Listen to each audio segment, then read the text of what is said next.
For our final session of the morning, please welcome Tarun Chhabra, Head of National Security Policy at Anthropic, and Christopher Kirchhoff, Head of Applied AI Strategy and Global Security at Scale AI, in conversation with David Lin, Senior Advisor for Future Tech Platforms at SCSP, to discuss the next frontiers in AI, autonomy, and national security.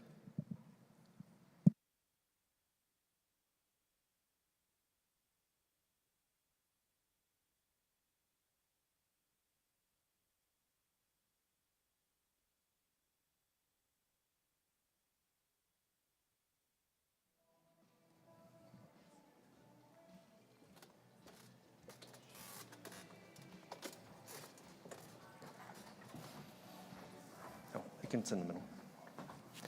Good morning. We're your last session before lunch, so it's good to have a captive incentive to stay. My name is David Lin with SCSP.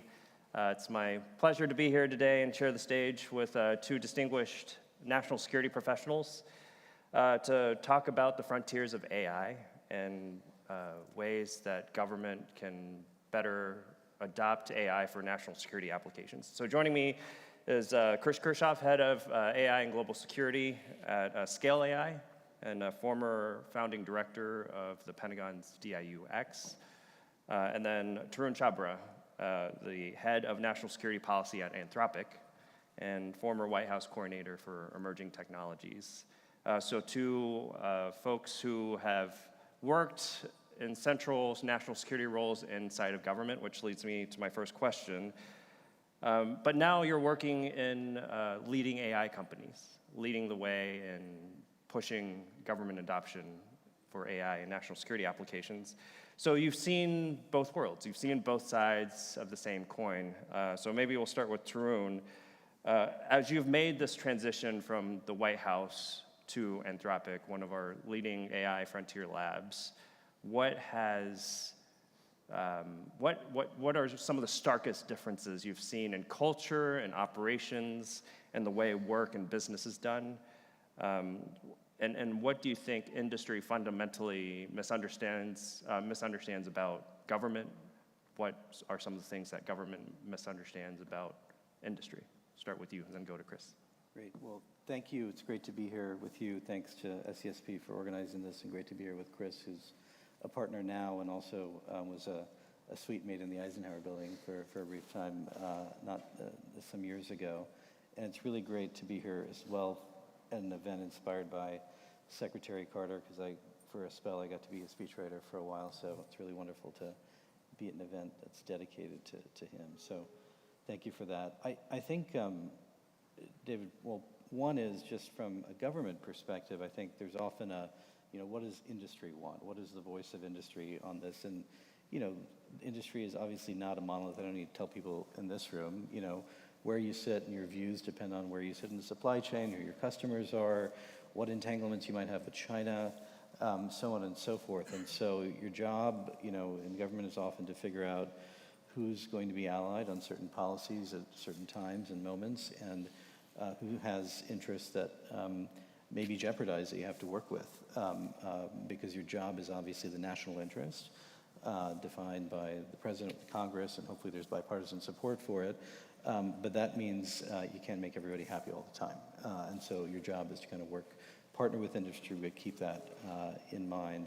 One of the things I've really loved about starting at Anthropic is just seeing a really strong mission orientation around the work. I think there's really, and that's true at Anthropic, and I know it's true at many other labs, among the researchers especially, about delivering the benefits of frontier AI across so many domains, but that really includes national security as well.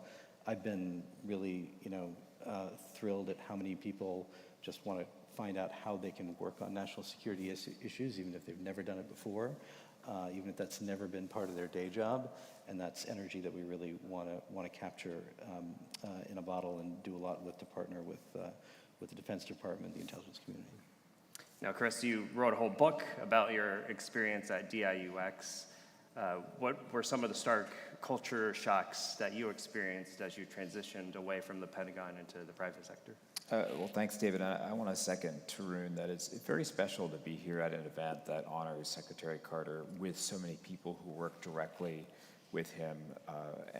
So I'm very honored to be here. And I wanted to read the dedication that Rajani wrote in Unit X. To the memory of Ash Carter and the innovators in the U.S. Armed Forces, he singularly unleashed. And it's really just remarkable now, 10 years after he started a small snowball rolling downhill, that it's an avalanche these days, and a good one. I was a federal employee in the Department of Defense for 13 years. And I'll say three things about transitioning into the private sector. The first is that I don't have to get a sign-off from a lawyer if I want to go to a think tank event that serves lunch. The second is they issue you a corporate credit card for travel. And my first question is, well, what's the travel policy? And the HR woman who handed me the card looked confused at my question. She said, well, you put the expenses on the card. And that was it. And so Don't do anything stupid. Yeah, there's an ease to everything. And the third thing is that there's no copays on all the benefits in healthcare, which is sort of nice from how federal civil servants are burdened by quite a lot. But I'd say, I'd second Tarun also. It's been so impressive sitting with my colleagues at Scale AI, where I'm 7 weeks into a new role. Our public sector product teams are almost half either former uniformed people or civilians who have a tech orientation are now working. So the culture of those product teams feels exactly like the culture that I came from at DIU and serving in the Pentagon. And maybe we can pull on that thread a little bit too. Like when you have this culture clash behind, businesses are fundamentally about revenue generation, right? Government, on the other hand, is not necessarily.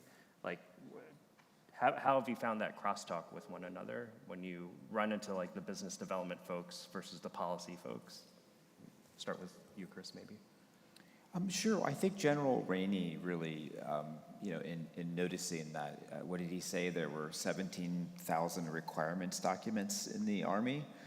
And, we're still in a world where the U.S. Department of Defense, despite, at a policy and leadership level, its commitment to innovation, if you look at the last 12 months, less than 1% of the Department of Defense's procurement spend went to venture-backed defense tech companies, which means there's a lot of room to grow. So I think one thing is when firms like Anthropic and Scale AI and others look to the government for opportunities to work, they're facing a budget that doesn't have a lot of room, doesn't have a lot of headroom for defense tech firms, and that's a challenge.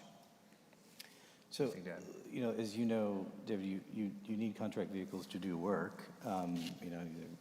Clearances and facility clearances and all of that. But one thing that I've been really heartened by is I think Anthropic definitely sees our national security work as core to our mission as a public benefit corporation. And so, we've been fortunate to have really rapid commercial growth, from around 600 million, almost 6 billion in ARR since the beginning of the year. And that means that's where that enterprise growth in particular is where that revenue is coming from. That gives us, I think, breathing room to really invest in projects that may not pay off tomorrow from a purely balance sheet perspective. And so the direction I have from Daria, our CEO, is to really lean in on what are the top agency priorities at the Defense Department and the intelligence community, get people in there to help make the products work, partner with folks at the application layer as well, partner with folks like Scale, and really have an impact. That's the mission.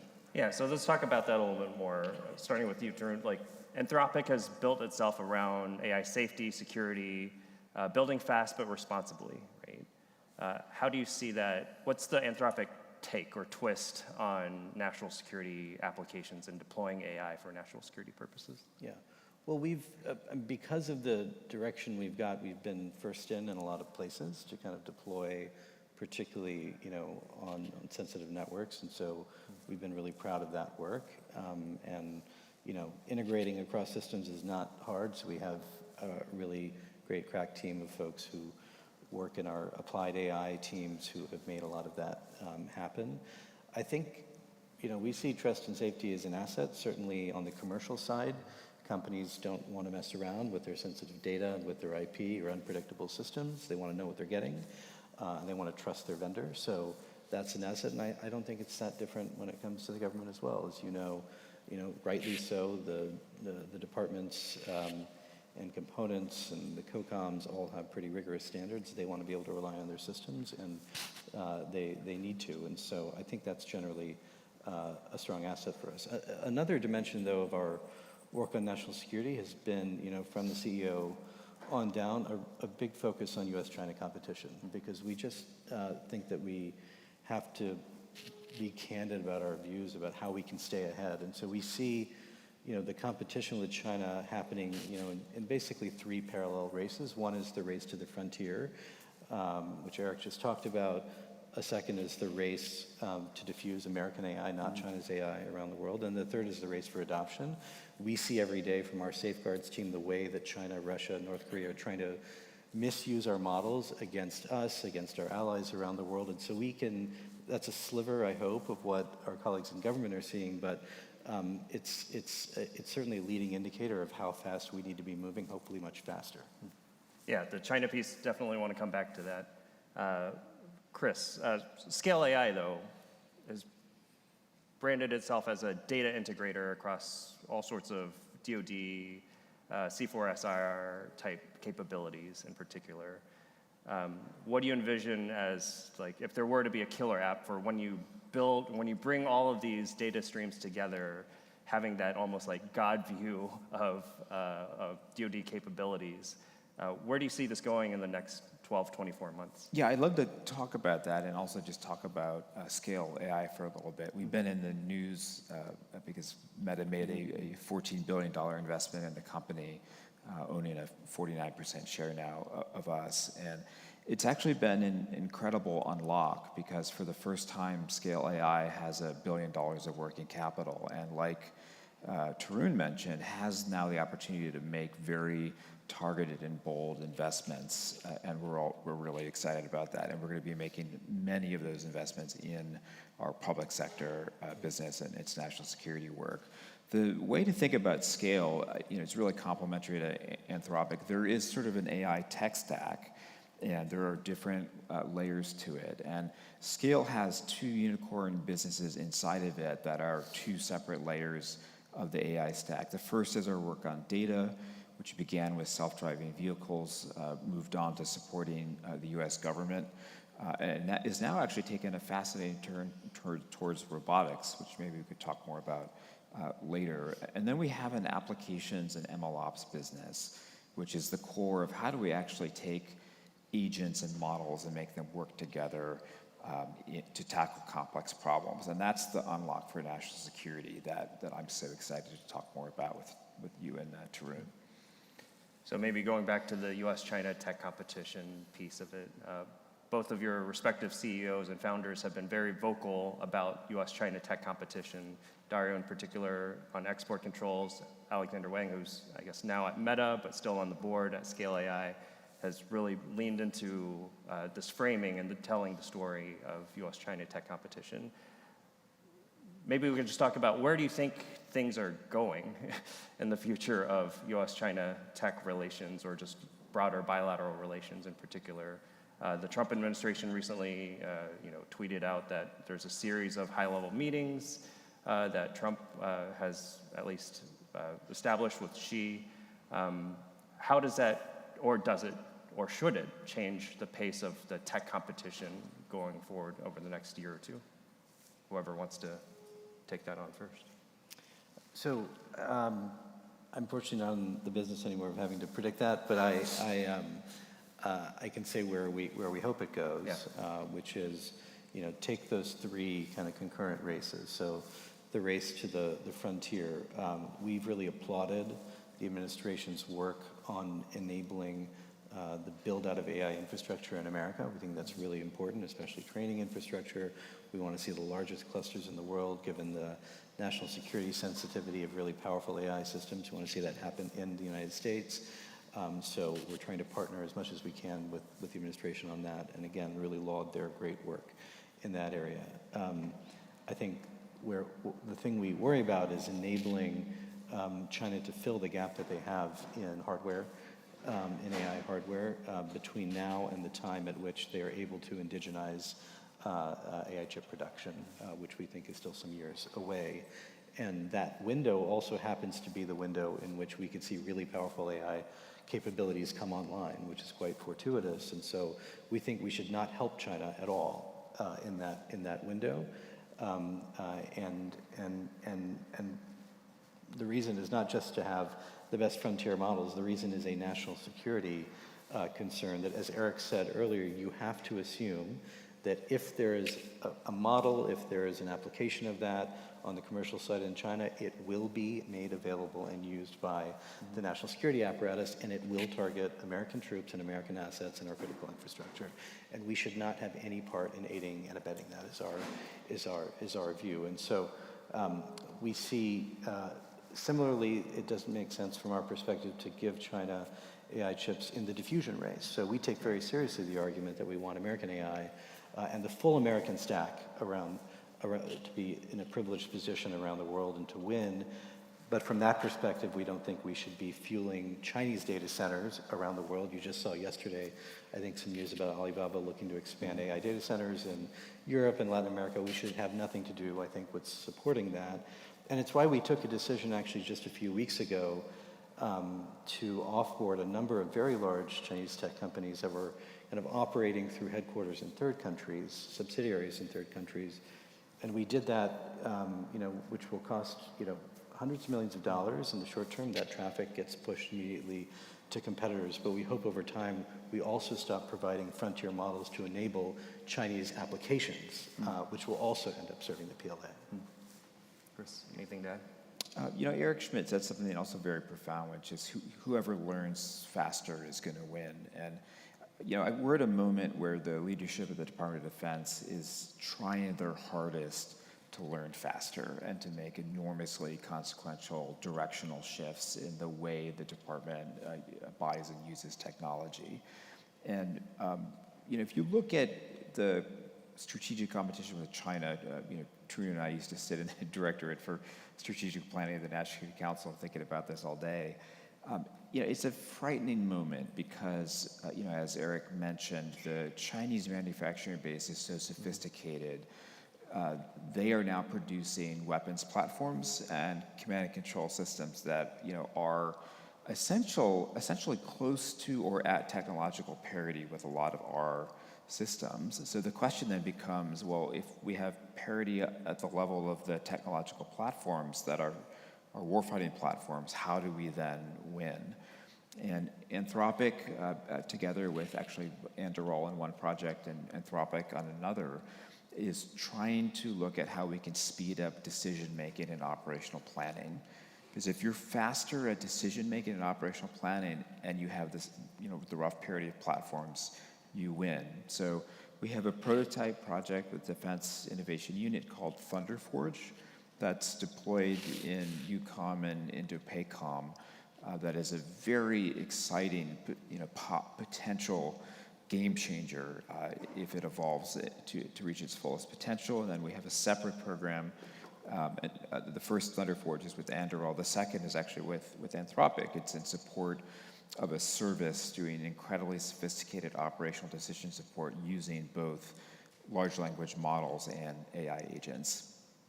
So the AI discourse, and you made reference to this a little bit, Tarun, is not moving away necessarily, but certainly pivoting from all the emphasis being put on the development and innovation surrounding developing that frontier model to deployment and scaling and adoption, right?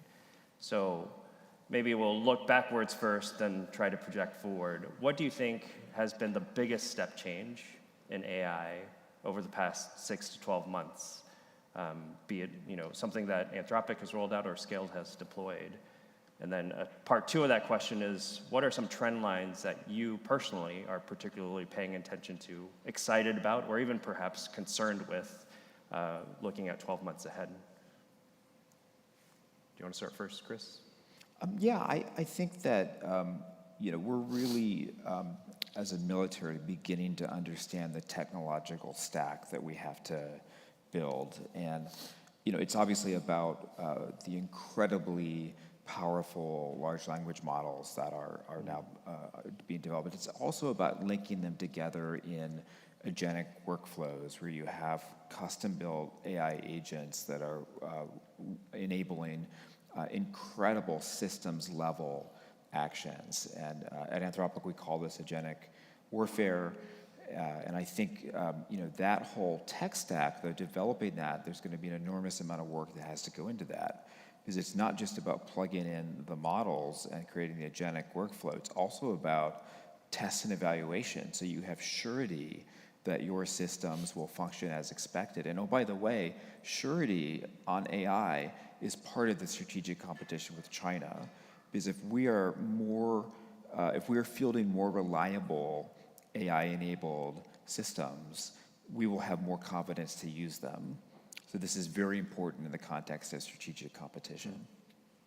Yeah, couldn't agree more. And I think to the presentation earlier, speed, scale, and assurance are all critical. Things that I think are, here now. So as some of you know, Anthropic's focused a lot on coding. So we have a great coding model, which has also shown significant capabilities when it comes to cyber. And what we would like to see, of course, is deployment of that model to help us defend, and deployment of that model to help the Defense Department do its work in cyberspace as well. So I think this is a now problem. I think it's not recognized to the degree that it should be. But again, we see it, through our safeguards team. We know what Russia and China and North Korea and others are trying to do with these models right now. We catch them, we turn it off, but and again, we see a bit of a sliver right now. But I think those capabilities are here, and we're going to do more to make sure that we can help enhance those particular capabilities. I think the other one that maybe Chris can talk a little bit more about too is a focus on robotics and manufacturing. I would love to see much more work among all the frontier labs to help strengthen and help the defense industrial base scale more quickly, right? Deterrence isn't going to be effective if your adversary knows that you're going to run out of munitions in a week in a certain area and you don't have the capability to scale very quickly. And we're already beginning to see now, actually, and I think we'll have more on this soon, LLMs being able to provide lift without much dedicated work, actually, to robotics and manufacturing. That's an area I know Chris can speak to, and hopefully we'll be able to partner actually on it as well. Yeah, Chris, would you like to talk a little bit about the robotics piece? I mean, Eric in the presentation just before us was talking about how, like you were mentioning also, how China's industrial manufacturing base gives it a leg up in terms of deploying those kinds of hardware systems at scale and at speed. Time and time again in the US, we've invented things like, telecommunications, advanced batteries, and solar PVs even, only to have that IP go to China. And because China's able to build things at scale quickly, they're able to dominate the market share from their industrial manufacturing base. What are we working on in the US in terms of robotics, and how do we keep that same pattern from repeating itself when it comes to deploying and scaling versus China? This brings us back to the conversation of autonomy and where autonomy is going to be going. Yesterday, Scale revealed publicly that we have a very advanced robotics lab and a data infrastructure around that robotics lab that is collecting today 1,000 hours of annotated robotics data every day, and it's soon going to be 10,000 hours every day. And that annotation data is going to enable incredible advances in the models that will govern how humanoid robots will progress. And in the context of a strategic competition, where we're, as Eric mentioned, we are at a disadvantage in terms of manufacturing. So how then do you win? Well, your AI OS has to be better. Anything to add to that, Tarun? No, I think this is an area where we already see many enterprises that we work with developing pretty sophisticated tool use in computing, right? And now this is the next stage.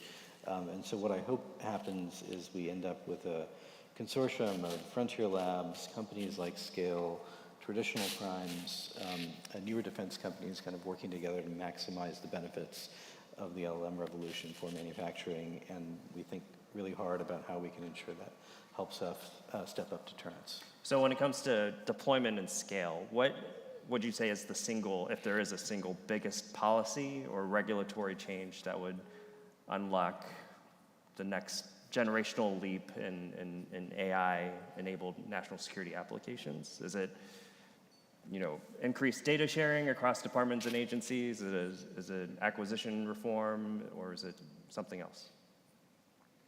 Chris, do you want to start? Gosh, I'd say that, in a lot of respects, we're in the earliest stages of what will be a wildly experimental moment to figure out how, where, and to what extent AI will transform the battlefield even further than it already has. It's sort of like we're at the right military flyer moment of AI. And because we're so early in this revolution, it's incumbent on us to experiment to the broadest extent we can and to rapidly iterate, because that is going to be the muscle movement that gets us first to what the private sector calls product market fit and what the military calls combat effectiveness. So how do we get there? Well, again, right now we have ways to rapidly prototype and experiment, but I think we can put even more budget and momentum behind them, so we can do 10x or even 100x more than what the Department of Defense is doing today.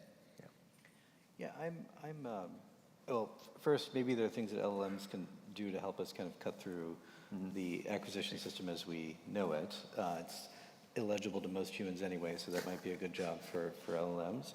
But I think beyond that, I'm actually more hopeful than many people, I think, in this account, because we see every day at the enterprise level CEOs, C-suites insisting that their colleagues re-engineer their missions to take advantage of the LLM revolution. And it's happening. It's happening all around us right now. And I think with leadership and budget and commitment from the Congress, and we have that from the administration, I think, now as well, we can do this. I think it helps when we see what adversaries are doing. It's a reminder we're not moving quickly enough.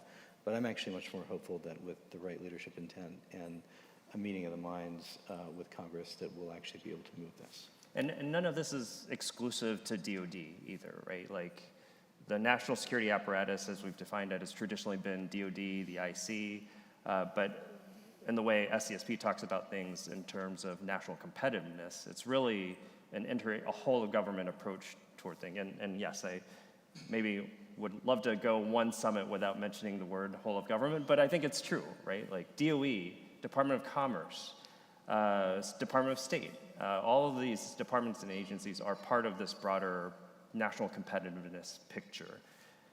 When we talk about deploying AI solutions into these national security agencies, what are some other anecdotes or case studies that come to mind in DOE or other departments and agencies that you think are compelling and that should, policymakers should put a pin in it to really push harder?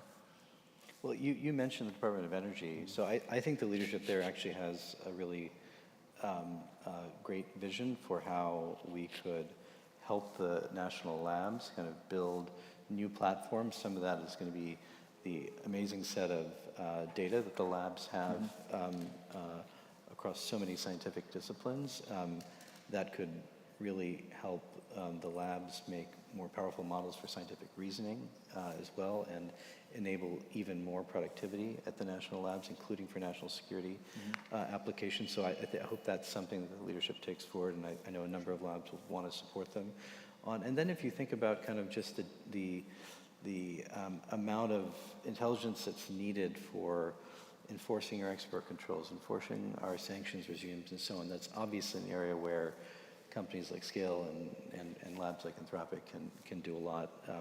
And I hope that there's as much direction, much attention directed there from the Congress as there is to the defense intelligence communities. Chris, thoughts outside of DoD? Yeah, so I think about this in two ways. The first is just to notice that the revolution that Ash set in motion is not only going sort of vertical through the Department of Defense, but is actually going horizontal through the government. And we should commend actually Secretary Hegseth for two monumental policy directives that he's issued. One in March, saying that all software bought by the department has to be bought the fast and easy way through the CSO contract mechanism developed at DIU. The second thing he did more recently, which is even more profound, is he just blew up the requirements process. He literally took a nuclear weapon to what the department calls the JCIDS process, which to this day has governed how we integrate joint warfighting capabilities in a way that leaves us 20 years behind where the technology ends up being when systems are finally fielded. And those moves are being replicated in other departments. Other departments are starting DIU-like entities, are adopting rapid contracting. So there's a lot of horizontal movement to the revolution that Ash unleashed. But to return us to the bigger picture, and Tarun already spoke about this in terms of strategic competition, we are in a giant fight for market share of the world AI services. And China is presently in a lot of places around the world pushing their own AI stack, often at better prices than we are able to today. And our government has an enormous role to play in making our companies competitive globally, and also getting the message out that our models actually are more reliable. And this relates to a lot of the work that the U.S. AI Safety Institute, now Center for Security, right? Standards and Innovation, I think. And so that, we have a role as a government in making sure that there is an international high bar for evals of models, so an open leaderboard so that everybody can see, where Chinese models stack up, models and agentic workflows stack up against U.S. ones. So we started this conversation talking about how there can be better, or how there should be better crosstalk between government and industry. I always have found it refreshing to escape the Beltway, to get out of DC, because it can be a pressure cooker. It can also be kind of an echo chamber of sorts. We're in Austin, Texas, hundreds of miles away from DC. What would you say is one of the fundamental misunderstandings of the inside the Beltway culture versus outside the Beltway culture? I know both of you spend a lot of time now shuttling between Silicon Valley and the district. From just a cultural or even vibe perspective, what are some of the things that you think we could do better to really treat this competition from a more whole of ecosystem approach? Well, first of all, the biggest beneficiary of greater cooperation between Silicon Valley and Washington is United Airlines, which Tarun and I patronize now to an enormous extent. A 1K member? Not yet. Not yet. Not yet. We'll get there one day.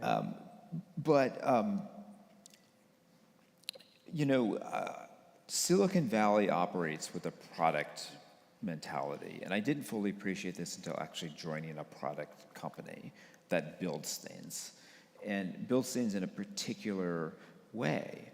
And the irony of our system today is that primes are restrained essentially from maneuvering in the same way that Silicon Valley technology companies can to develop product. And that is still a profound disconnect that we as a nation have yet to come up with a policy and ultimately legislative solution for.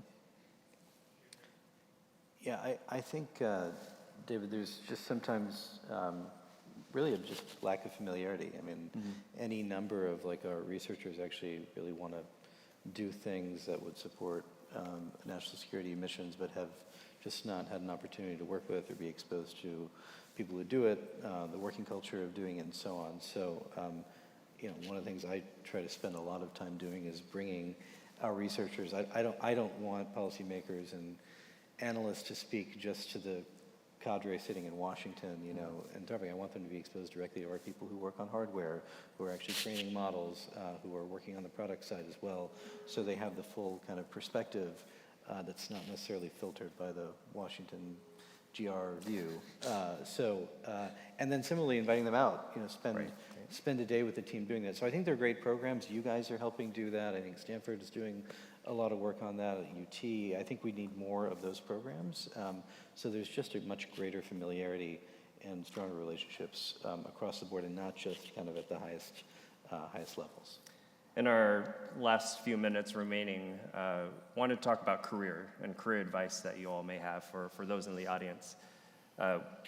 Some of the speakers earlier this morning talked about, you know, perhaps the waning use or utility of STEM degrees. There's been the long-running joke of the waning use of liberal arts and humanities degrees. What are some thoughts, perspective, advice that you would give to those who are trying to break into the AI sector today, or even just thinking about future career or educational pathways or pipelines? Chris, why don't you start? You know, well, first of all, Scale AI is hiring. I'm hiring people on my team, and our public sector is almost going to double in size in the next 3 months. So there's enormous opportunity as the defense tech ecosystem grows for people to contribute in all kinds of ways. My advice is always really focus on the mission set that you care about.